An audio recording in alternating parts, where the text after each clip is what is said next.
십자가의 보혈 완전하신 사랑 힘입어 나갑니다.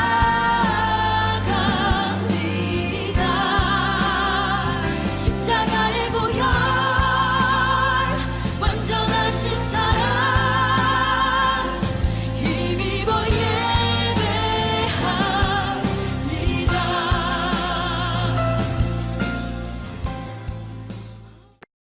복된 관계라는 제목 가지고 하나님 말씀 은혜 나누도록 하겠습니다. 개인적인 일을 해서 먼저 죄송하지만 저는 예수 믿는 집안에서 태어났는데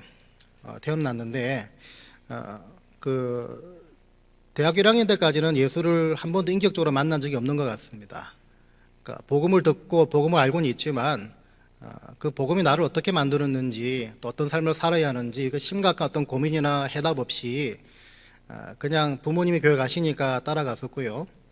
또 교회에서 또 봉사를 하니까 칭찬하더라고요.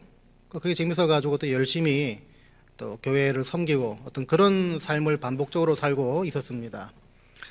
그러다가 대학교 1학년 때 학교를 가는 길에 제가 버스 제일 뒷자리에 앉아 있는데 하필이면 제 옆에 앉아 있던 한 분이 사형리라는 조그만 책자를 가지고 저에게 전도를 하십니다. 알고 보니까 저희 과 선배님이시더라고요.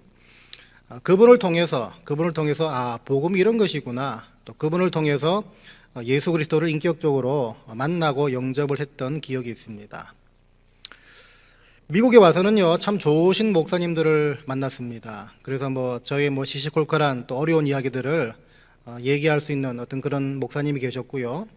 또 한 목사님은 제가 신학교를 갈 수 있도록 조언도 해주시고 또 기도도 해주시고, 또 그 목사님을 통해서 현재 저희 집사람을 또 만나게 되고 말았습니다.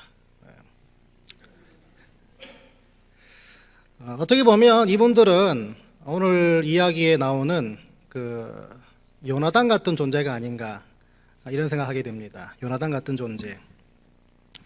여러분들도 인생 가운데 요나단 같은 분들을 만나셨었고요. 또 지금도 만나고 계시고 또 앞으로도 분명히 만나실 것입니다. 왜냐하면 여러분들 한번 생각해 보시기 바랍니다. 하나님께서 여러분들을 그러니까 삶을 인도하실 때 하나님이 우리에게 말씀을 주시고 또 기도의 응답을 통해서 인도하시고 또 여러 상황들을 통해서 인도하시는데, 또 많은 경우에는요 여러분 주위에 있는 지체들, 여러분 주위에 있는 사람들을 통해서 여러분들을 신실하게 인도하십니다. 근데 여러분 사람들을 통해서 인도하실 때, 알게 하시고 깨닫게 하시고 가르쳐 주실 때 또 가만히 생각해 보시면 과연 그렇게 요나단 같이 참 마음에 들고 참 좋은 그런 관계를 가진 사람들만 내 주위에 있는가? 또 그것도 아니죠. 분명히 여러분들을 힘들게 만들고 만나면 불편하고 또 저 사람 왜 저럴까 생각하게 만드는 그런 관계들이 여러분 주위에 무수히 많이 있습니다. 하지만 거기서도 또 기억해야 될 게 하나가 있는데요. 하나님은 여러분들을 힘들게 만드는 분들, 또 여러분들이 불편해하는 분들, 그분들을 통해서도 훈련과 연단이란 이름을 가지고 여러분들을 여전히 신실하게 인도하시는 분이라는 사실입니다. 여러분 잘 아시는 이 다윗에게 이 사울 왕이 딱 그런 존재 아니었습니까? 힘들게 만드는 상황, 사람들 많이 볼 수가 있는데, 성경을 볼 때 전체적으로 볼 때 보시면요, 그 사람들조차도 아까 말씀드린 것처럼 한 개인을 향한 훈련과 연단이란 이름으로 하나님께서 붙여주신 또 다른 모양의 요나단이었다는 것입니다. 여러분 눈을 크게 뜨고 둘러보시고 생각을 크게 하시면요, 우리 주위엔 내가 원하는 모양의 요나단, 내가 원치 않는 모양의 요나단, 하지만 한 가지 목적, 하나님께서 여러분들을 신실하게 선하게 인도하시기 위한 요나단을 무수히 많이 붙여주신 사실을 보게 됩니다.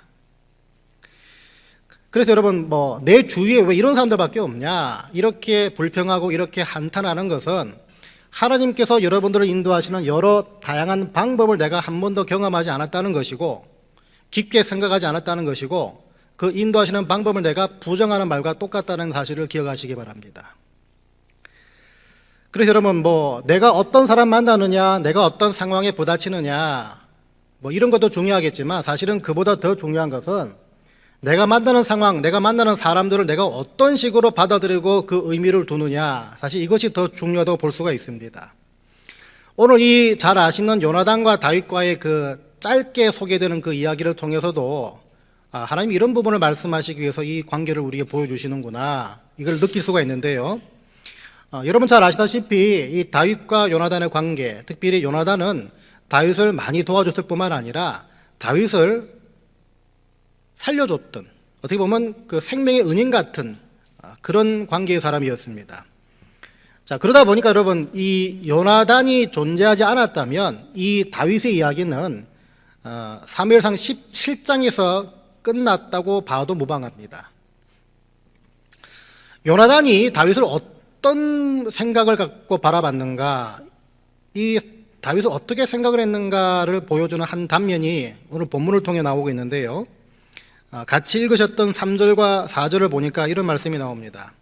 요나단은 다윗을 자기 생명같이 사랑하여 더불어 언약을 맺었으며 요나단이 자기가 입었던 겉옷을 벗어 다윗에게 주었고 자기의 군복과 칼과 활과 띠도 그리하였더라.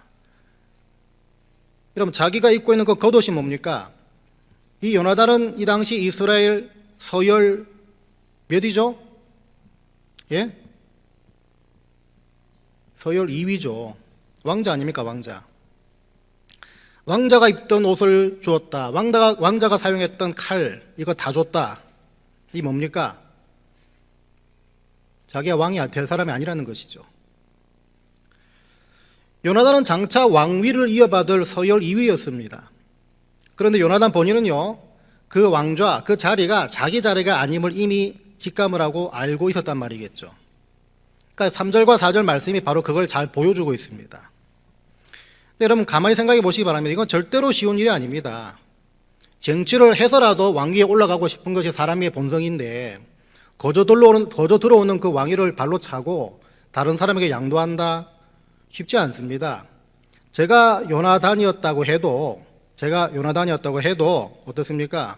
그 자리 저는 포기 안 할 것 같습니다. 그래서 아비 사울처럼 이 다윗 죽이려고 저도 혈안이 돼가지고 어떻게 했겠지. 뭐 다윗 한 사람만 죽으면 다 잠잠해지기 때문에 그런 거 아니겠습니까? 그죠? 아닙니까, 여러분? 여러분이 요나단 서열 2위라 생각해 보십시오. 그러지 않겠습니까? 한 분도 없네요, 진짜. 한 분도 없어요. 자, 그런데 여러분, 요나단이 다윗을 도와주고 지지한 이유가 무엇인가? 대략적으로 두 가지 정도 볼 수 있는데요. 많은 것들을 얘기할 수 있겠지만 특별히 오늘 본문을 통해 보여주고 있는 이유 두 가지가 있습니다. 첫 번째로는요, 이 요나단은 바로 이 다윗 뒤에 있는 하나님을 봤기 때문입니다. 여러분, 기본적으로 이 성도와 성도라든지 가족과 가족과의 관계라든지 아니면 여러분들이 일상에서 만나는 모든 어떤 관계들 속에서 하나님이 저와 여러분이 갖길 원하시는 어떤 안목이라고 말하면 안목이겠죠. 그 안목이 있는데 그게 뭐겠습니까? 바로 상대방 뒤에 있는 하나님을 보는 안목입니다. 상대방 뒤에 서 계시는 하나님을 보는 안목. 이게 하나님께서 원하시는 관계와 교제, 그 관계와 교제를 다른 사람과 함께 추구해 나가고 그 사람을 통해서 건강하고 영적인 하나님이 인정하시는 좋은 공동체를 세워나갈 때 가장 필요하고 가장 기본적인 안목이고 덕목이고 어떻게 보면 영안이라고 볼 수가 있습니다. 왜 그런가 하면요, 저와 여러분들이 복된 소식을 받아들였으면요, 그 사람을 통해서 여러분 주위 환경, 주위 관계가 다 복된 환경과 복된 관계가 돼야 맞기 때문입니다. 그런데 그 복된 환경을 갖기 위해서, 누리기 위해서 가져야 되는 가장 기본적인 안목이 바로 여기서 말하는 상대방 뒤에 서 계시는 하나님을 보는 안목이라는 것입니다. 왜냐하면 여러분, 세상의 논리로, 세상의 어떤 그 기관, 어떤 모임 보시면 이게 없으면, 상대방 뒤에 서 있는 하나님을 보는 안목이 없으면 어떻게 됩니까? 마음에 안 들면 쳐내면 됩니다. 그러다가 분란과 분열과 싸움과 미움, 증오, 분노 이런 것들은 동반되는 것이 마땅한 것이겠죠. 근데 그렇지 않다는 것입니다. 하나님의 방법은, 하나님의 방식은 너희들은 상대방 뒤에, 내가 사랑하는 저 자녀 뒤에 서 있는 나를 봐라, 이렇게 말씀하신다는 것입니다. 하나님은 저와 여러분이 상대방도 사랑하시는 하나님을 보기 원하십니다. 나만 사랑하고 나만 선한 길로 인도하시는 그 하나님만 보는 게 아니라는 것이죠. 이럴 수만 있으면 내가 불편해하고 내가 멀리하고 싶은 사람, 그 상대방을, 그 사람을 통해서도 나를 인도하고 나를 훈련시키시는 하나님을 우리가 경험할 수가 있는 것입니다. 여러분, 요나단이 다윗을 지지했던, 도와줬던 두 번째 이유는요, 바로 하나님의 다윗을 향한 그 선한 인도를 이 요나단도 인정했기 때문입니다. 여러분 잘 들어보세요. 첫 번째가 상대방 뒤에 서 있는, 다윗 뒤에 서 있는 하나님을 봤다는 그 이유가 하나가 첫 번째였고요. 두 번째가 그 상대방을 통해서 일하시는 하나님을 인정했다. 이게 두 번째 이유로 말씀을 드렸는데, 이 말을 가만히 보시면요, 이렇게 말할 수가 있습니다. 상대방 뒤에 서 있는 하나님을 내가 보더라도, 상대방 뒤에 서 있는 하나님을 내가 인정하고 보더라도 상대방을 향한 하나님의 그 선한 인도를 내가 인정하지 않는 경우가 있다는 것입니다. 아, 저 사람 뒤에 하나님 계시는구나, 이거는 볼 줄 아는데, 그렇다고 해서 저 사람을 통해 하나님이 일하시는구나, 그걸 인정하는 자리, 이건 별개의 문제라는 것입니다.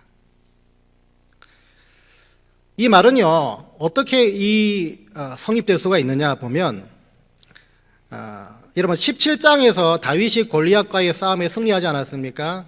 그러니까 다윗이 이스라엘의 중앙 무대에 등장해서 최초로 사람들한테 다윗이란 인물을 각인시킨 아주 결정적인 사건이었는데, 그 사건 이후에 다윗이 승승장구합니다. 다윗의 그 연이은 그 성전보 덕분에 이스라엘과 심지어 이 사울 왕까지도 다윗 뒤에 계시는 하나님을 목격하게 됩니다. 그 부분을 오늘 우리가 읽지 않았지만 저 뒤에 14절부터 보시면, 다윗이 그의 모든 일을 지혜롭게 행하니라, 여호와께서 그와 함께 계시니라. 사울은 다윗이 크게 지혜롭게 행함을 보고 그를 두려워하였으나 온 이스라엘과 유다는 다윗을 사랑하였으니 그가 자기들 앞에 출입하기 때문이었더라. 여기서 그가 자기들 앞에 출입했다라는 그 의미가 왔다 갔다 했다 이 말이 아니라, 이 뜻은요, 이 다윗이 이 군대 장관, 그러니까 천부장으로서 백성들을 잘 다스리고 인도하고 잘 섬겼다, 훌륭하게 해냈다, 그 뜻이 바로 사람들 앞에서 출입했다, 그 뜻이라고 합니다. 그러니까 여러분, 이게 바로 다윗이 백성들로부터 사랑을 받았던 이유, 다시 말해서 하나님이 저 다윗 뒤에 함께 하시는구나, 이렇게 생각하게 만든 결정적인 이유와 과정들이었는데, 한번 생각해 보시기 바랍니다. 하나님이 다윗과 함께하고 계시다는 것, 이것이 또 하나님이 다윗을 지금 사용한다, 이 사실, 이것을요, 이스라엘도 알았고 사울도 알았습니다. 요나단도 알았죠. 그러니까 그런데 다윗 뒤에 계시는 하나님을 이렇게 봤지만 서로 상반된 반응이 나오지 않습니까? 한 사람은 두려워하고 죽이는 반응을 보였습니다. 죽이려는 반응을 보였죠. 한 무리들은 어떻습니까? 사랑하고, 또 요나단 같은 경우는 격려하고 위로해주는 그 모습이 동반됐습니다. 이 차이가 생긴다는 게 뭘 말하겠습니까? 상대방 뒤에 있는 하나님을 보는 것과 하나님이 그 상대방을 통해서 일하시는 것을 인정하는 것, 이건 별개의 문제라는 것입니다. 쉽게 말하면요, 이렇게 말할 수 있습니다. 좀 쉽게 말하면, 여러분 주위에 주는 거 없이 미운 사람이 있죠. 주는 거 없이 미운 사람 있지 않습니까?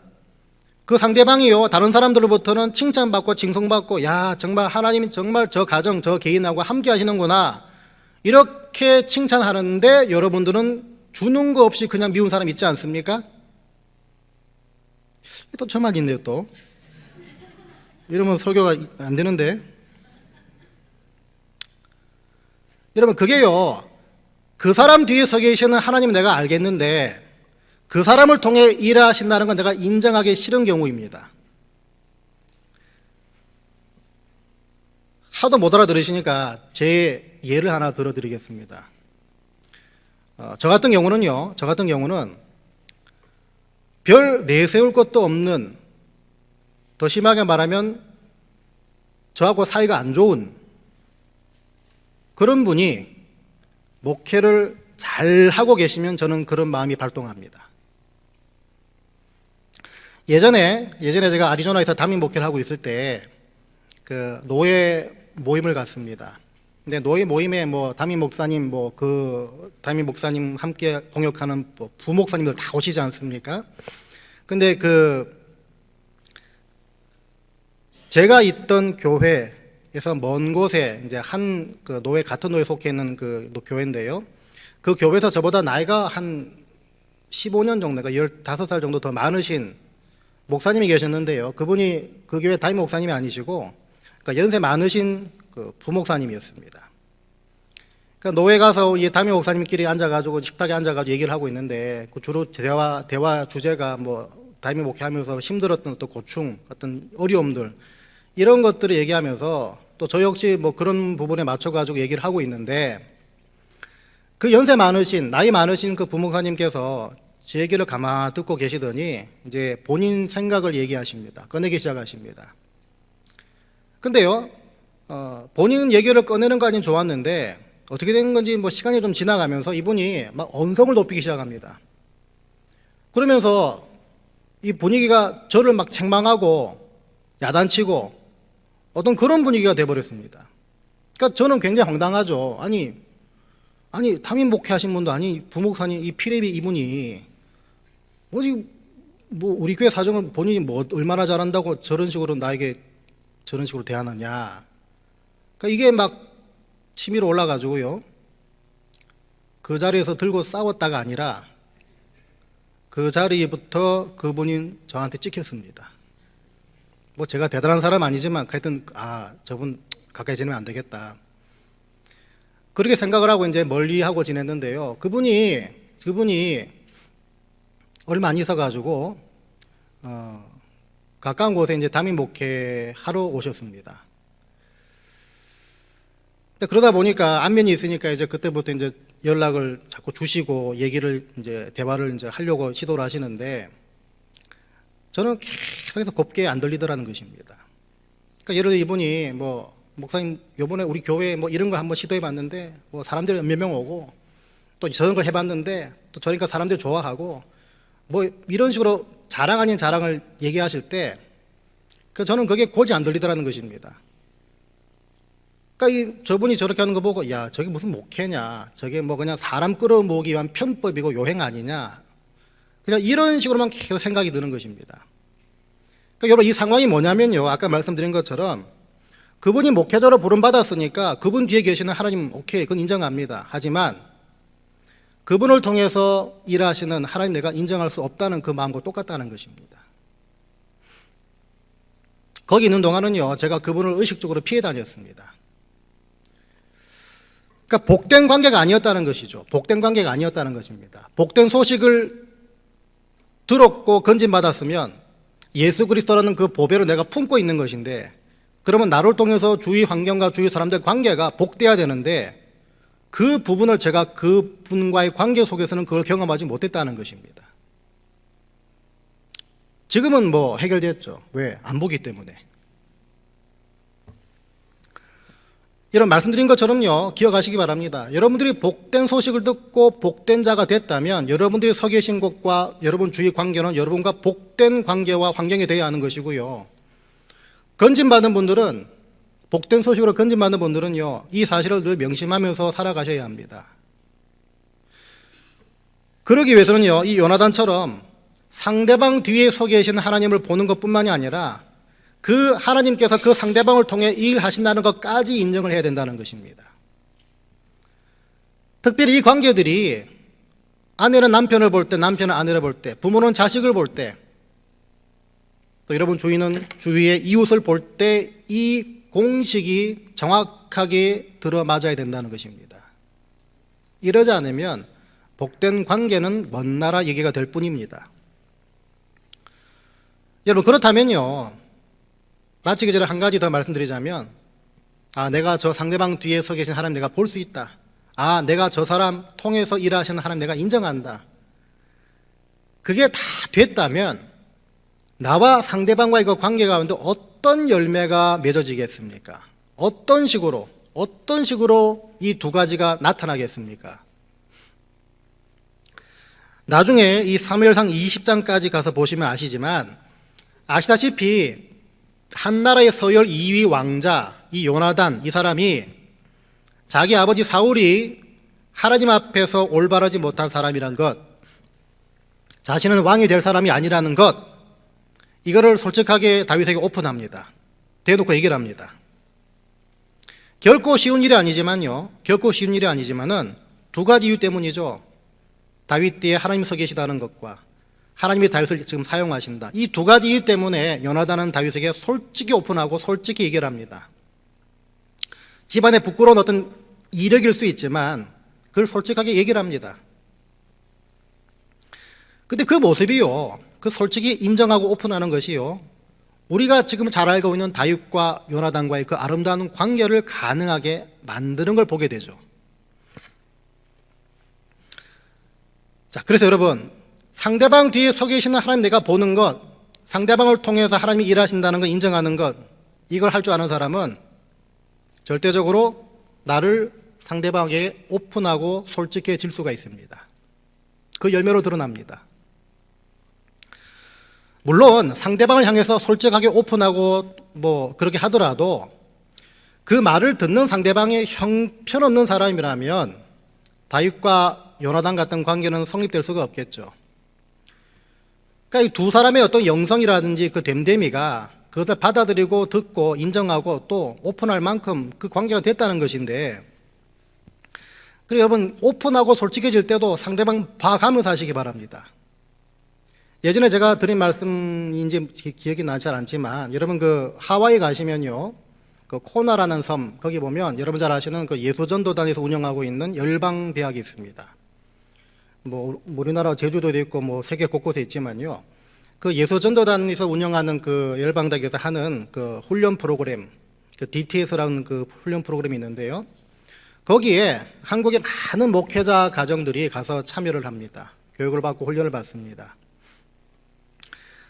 근데 그 훈련 프로그램 중에 하나가 어떤 게 있냐면요, 이 그룹에 참여한 모든 가정과 개인들이 자기가 품고 있는, 자기 가정이 안고 있는 어떤 문제점, 어떤 상처들, 이런 것들을 100% 서로 오픈하면서 나누면서 그 일을 위해서 같이 기도해주는 그런 훈련 프로그램이 있습니다. 그러니까 한국에 있는 목회자분들 얼마나 참 신실하십니까? 그래 울고 불면서 여러 가지 아픔, 상처 다 꺼내가지고 서로 기도해주고 아주 복되고 아름다운 그런 시간들을 보냈는데, 문제는요, 그 다음 아침부터 그렇게 눈물로 기도해주고 서로 안고 부둥켜 안고 위해주고 덕담해주고 격려해주고 이런 관계들이 수군수군거리는 모습으로 변질되더라는 것입니다. 그러니까 그 전날 들었던 저 가정의 어떤 아픔, 상처, 이걸 가지고 어떻게 목회자가 저럴 수가 있어? 이런 수군수군거림으로 점차 변질시키더라는 것입니다. 실제로 그랬답니다. 여러분, 신앙 공동체 안에서 솔직해지고 오픈한다는 것은요, 그걸 듣는 사람들 역시 들을 만한 수준이 돼야 가능한 일이죠. 가십거리와 수근수근거림을 만들어가는 그런 수준과 차원이 아니라 침묵해주고 기도해주는 그 그릇이 되어야 한다는 말인데, 이 다윗과 요나단의 그 관계를 보시면요, 이 두 사람에게도 그런 성숙함과 그런 그 영성이 없었다면 그냥 서로 이용하는 관계로 전락했겠죠. 우리가요, 제가 이 말씀을 드리는 이유 중에 하나가, 우리가 그 매달 이 둘째 주일마다 그룹 모임을 가지지 않습니까? 아직까지는 이런 부분이 잘 안 되고 있다는 그 부담이 늘 갖고 있게 될 수밖에 없기 때문에 이 말씀을 드립니다. 그래도 이해가 가는 것이 한국 사람들이 체면을 엄청 중요하시지 않습니까? 체면 문화에 푹 빠져 있는 민족이기 때문에 태생적으로 자신의 어떤 치부, 상처, 어떤 기도할 제목도 이것을 쉽게 내놓는 민족이 아닙니다. 우리들은요. 그죠? 그 가정의 문제, 개인의 문제 솔직히 꺼내지를 잘 못합니다. 웬만해서는. 목사들도요, 가정에 있었던 어떤 그 이야기를 설교 시간에 해버리면 설교 끝나고 집에 가서 난리가 납니다. 사모들이 막 난리가 납니다. 펄펄 뜁니다. 제 경험담입니다. 그건. 왜냐하면 그렇게 하면 교인들이 목사를 우습게 본다는 것입니다. 저는요, 제가 일부 예배 때도 말씀을 드렸지만 하나님의 말씀을 선포하고 가르치고 강해를 하고 전하는 것 다 중요하지만 우리가 궁극적으로 맺어야 될 예물은 무엇입니까? 그 하나님의 말씀을 우리가 지식적으로 축적하는 것이 아니라 오케이, 그 말씀을 내가 받고 사용했을 때 어떤 결과와 어떤 열매가 있었나 이것을 나누는 것까지가 중요하다는 것입니다. 이게 없어버리면요, 그냥 우리는 뭐 성경 공부하는 그 학교밖에 안 되는 역할이죠. 내가 저 말씀을 살아봤을 때 어떤 결과가 있었는지를 구체적으로 나눠봐야 그게 있어야 하나님의 나의 삶을 변화시키는 능력이 있는 말씀이구나, 이게 고백되어지는 거 아닙니까? 그러다 보면 개인의 어떤 그 예화, 어떤 간증, 어떤 그 경험담 이런 것들이 나올 수밖에 없다는 것인데 멀리 갈 것도 없이요, 이런 간증들을, 이런 어떤 자신의 솔직한 어떤 그 이야기들, 이런 것들이 우리 그룹 모임 안에서 나눠지고 얘기되어져야 이 다윗과 요나단 같은 복된 관계가 그 안에 이루어질 수 있다는 것입니다. 제가 저희 집 무슨 얘기를 할 때 여러분 이제부터는요, 저 목사 어떻게 저럴 수가 있나 이렇게 보지 마시고, 그때 말씀하신 그 의도 때문에 저렇게 얘기하시는구나, 나도 저래야겠다까지 생각하시기 바랍니다. 여러분, 그것도 못 뛰어넘는, 그래서 불편한 게 어떻게 복음이고 어떻게 복음으로 건진받은 성도들의 관계일 수가 있겠습니까? 솔직히 오픈하고 꺼낼 수 있는 관계까지 가야 하나님의 말씀이 우리 삶 가운데 운동력 있게 역사하는 것은 우리가 목격할 수 있는 것입니다. 여러분, 복음의 능력은 모든 관계들을 화평케 만듭니다. 왜? 주님께서 죽으심을 통해서 나와 하나님을 화평케 만들었기 때문에 이 복음은 본질적으로 여러분 주위 환경, 주위 사람들 관계를 모두를 화평하게 만듭니다. 그렇게 돼야 정상입니다. 우리가 주님과 복된 관계이기 때문이죠. 우리가 때가 되면요, 이 그룹 모임도 지금은 이게 매달 한 번 이렇게 교회에서 모이지만 예전에 가정에서 모여도 사람들이 참여를 안 하다 보니까 이 주일날 그래도 교회 온 김에 모이자 해가지고 지금 교회에서 모이는 거 이렇게 시작이 됐는데, 궁극적으로는요, 우리가 언제가 될지 모르지만 이제 그 정도 해도 되겠다는 그 때가 오면요, 우리는 이 가정으로 돌아가야 합니다.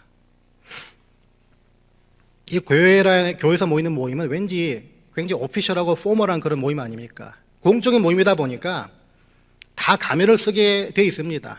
체면 차리게 돼 있고, 내가 이 얘기하면 저 사람 어떻게 생각할까, 이 걱정이 먼저 앞서는 것이 교회 모임일 수밖에 없습니다. 하지만 가정에서 모이는 건 다릅니다. 왜? 일단 넥타이를 풀고 무장 해제가 되기 때문입니다. 근데 여러분, 가정에서 모인다는 것이 부담되고 어렵다 여전히 얘기하는 분들, 이런 이유가 있는 것 같습니다. 가정에서 모이면요, 호스트 되는 그 가정이 부담된다는 것입니다. 제일 먼저 말하면, 아이고 저 사람도 오면 어떤 음식을 준비해야 되나?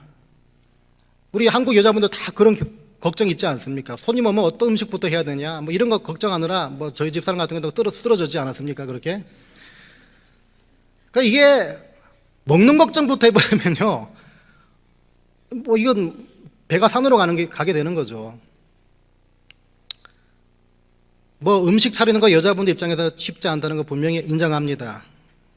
근데 여러분, 이 관계도 우리가 지금 말하고 있는 그 관계로 흘러가 버리면요, 음식 그렇게 거창하게 안 차려도 그냥 평소에 먹는 그냥 그 밥상에다 한 숟가락 한 20개 정도만 얹으면은 그냥 편한 관계로 돼 버리는 그 날이 올 거면은 아무 문제가 없는 겁니다.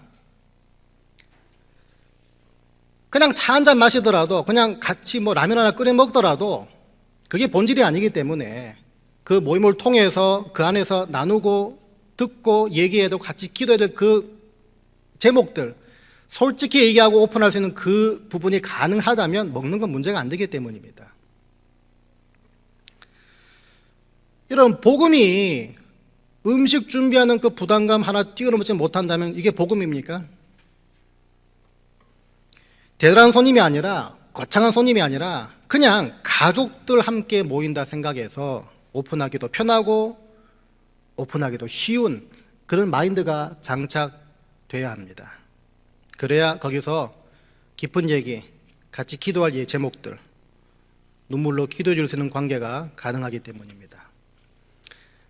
이걸 추구하지 않으면요, 여전히 우리는 서로 가면을 쓰고 만나는 모임으로 그냥 참석할 뿐입니다.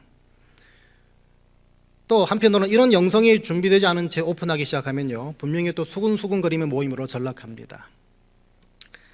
바라기는 여러분, 복음으로 건진받고 예수 그리스도를 내 구세주로 보배로 품고 계시다면 여러분 주위 사람들, 여러분 주위 환경이 다 복된 관계와 환경 되시길 바랍니다. 그러기 위해서 오늘 말씀드린 거 두 가지를 기억하시기 바랍니다. 첫 번째는 상대방 뒤에, 남편 뒤에, 아내 뒤에, 자식 뒤에 서 있는 하나님을 보라는 것입니다. 그 사람을 향한 하나님의 선한 계획과 뜻, 저 사람이 저런 식으로 하나님께 쓰임 받는구나, 이걸 보시고 인정하는 자리까지 나가시기 바랍니다. 그래서 이 두 가지를 통해서 서로 솔직히 오픈할 수 있는 그 관계로 조금씩 만들어 가시길 바랍니다. 이런 그룹 모임이라는 목표가 아직 멀리 있지만 우리가 궁극적으로 이르러야 할 곳이다, 방향이다, 이렇게 생각하시면서 오늘부터 여러분 갖게 되는 여러 교제 관계, 이걸 염두에 두고 교제를 하게 되시기 바랍니다. 상대방 뒤에 서 있는 하나님 보는 거 참 중요합니다. 모든 부모와 자식 간의 관계 그렇지 않습니까? 저 자녀 뒤에 서 있는 하나님을 볼 때, 하나님도 얘의 가능성을 믿고 지금 기다리고 계시는구나, 뭔가 어떤 뜻이 있으시겠지, 이 부분을 좀 생각해내는 지혜가 필요한데, 우리는 어떻습니까? 내 마음에 당장 어긋나면요, 야단치기 바쁩니다. 저희 집사람이 그렇다는 말이죠.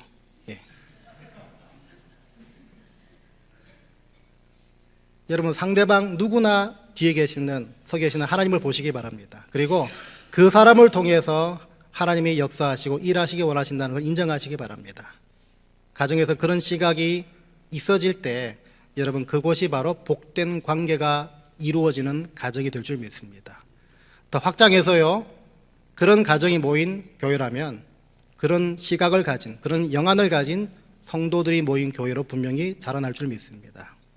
여러분 주위에 붙여주신 지체들, 또 허락하신 가정, 모든 관계들을 오늘 이 요나단처럼 자기 생명같이 사랑하게 되셔서 복된 환경과 또 관계로 만들어가게 되시기를 주의 이름으로 간절히 축원드립니다.